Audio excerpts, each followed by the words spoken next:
जो बात कह रहा हूं उसको पूरी करके दिखाऊंगा। आप जानते हैं इतिहास गवाह है, आप तक जो बात कही है उसको पूरा करके दिखाया नहीं दिखाया, बताओ। प्यारे साथियों, जैसे ही हमारी सरकार 2027 में बनेगी, 1 साल के अंदर सभी खाली पदों को, सरकारी खाली पदों को हम लोग भरने का काम करेंगे। मेरी बात को आप याद रखें। पहली कैबिनेट में लाखों नौजवानों को बिना किसी पैसे के, आज की हालात तो यह है, दफ्तर में जाओगे अमीर सीधा जाएगा, गरीब दफ्तर के बाहर खड़ा रहेगा और बिना पैसे के कोई काम नहीं होता। मैं गारंटी देके कहता हूं, आजाद समाज पार्टी की ताकत बनेगी। अधिकारी सबसे पहले कुर्सी बिछवाया करेगा गरीबों के लिए, चाय पानी पूछा करेगा, उसके बाद की समस्या का हल किया करेगा, फिर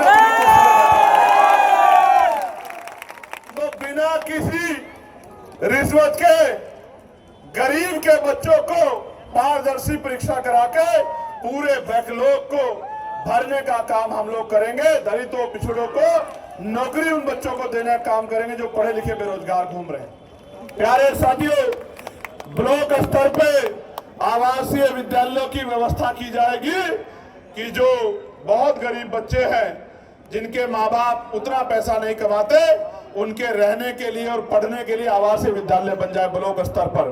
तहसील स्तर पर आईएएस, पीसीएस और अन्य प्रतियोगी परीक्षाओं के लिए तैयारी के लिए व्यवस्था कराई जाएगी। कोचिंग सेंटर बनाए जाएंगे, वो भी बिल्कुल मुफ्त होंगे, जिसमें गरीब के बच्चे भी अच्छी कंपटीशन की तैयारी कर सकते होंगे और कामयाब हो सकते हैं। डिजिटल युग में यदि नगर पालिका स्तर पे संचालित लाइब्रेरी हाईटेक सुविधाओं से लैस हो जाए तो स्थानीय बच्चों को पढ़ाई में अधिक से अधिक लाभ मिल सकता है। उसको हाईटेक करने का काम हम लोग करेंगे। ऐसा बड़े से बड़े प्राइवेट स्कूल में लाइब्रेरी नहीं होगी, जैसे हम लोग पंचायत स्तर पे बनाने का काम करेंगे गरीबों को आगे बढ़ाने के लिए।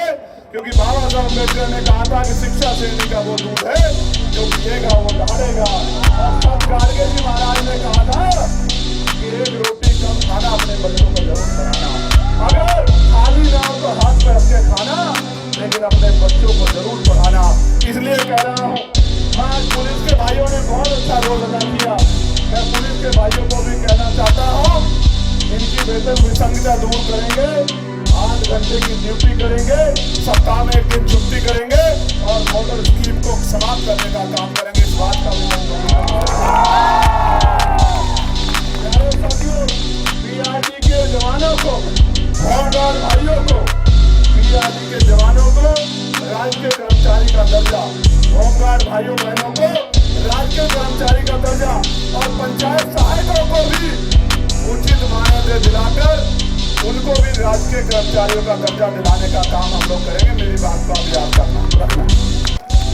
आशा बहनों को, आंगनबाड़ी बहनों को, भोजन माताओं को और सहायिकाओं को भी राज्य कर्मचारी का दर्जा दिलाने का काम हम लोग करेंगे। मेरी बात को आप याद रखना। आपके गली में, मोहल्लों में, आपके गांव में जो आशा, आंगनबाड़ी, भोजन माता, ये जो सहायिकाएं रहती है, उनको कह देना कि भाई चंद्रशेखर आजाद ने कहा है, आजाद समाज पार्टी का संदेश है, माननीय काशीराम साहब का संदेश लेके आ रहे हैं भाई चंद्रशेखर, और ये कह रहे हैं कि एक बार हमारा साथ दो, किसी के आगे हाथ बढ़ाने की आवश्यकता नहीं पड़ेगी, आपकी मांगों को पूरा करने का। प्यारे साथियों, संविदा व्यवस्था को समाप्त कर कर्मचारियों को नियमित किया जाएगा और नियमित होने तक 25,000 रुपए कम से कम वेतन देने का काम राज्य सरकार करेगी। इस बात का भी मैं आपको विश्वास दिलाता हूं। वित्तविहीन माध्यमिक विद्यालय में कार्यरत शिक्षकों को, जिनकी मांग भी मैंने उठाई थी, सम्मानजनक मानदेय और सेवा सुरक्षा हम लोग प्रदान कराने का काम करेंगे।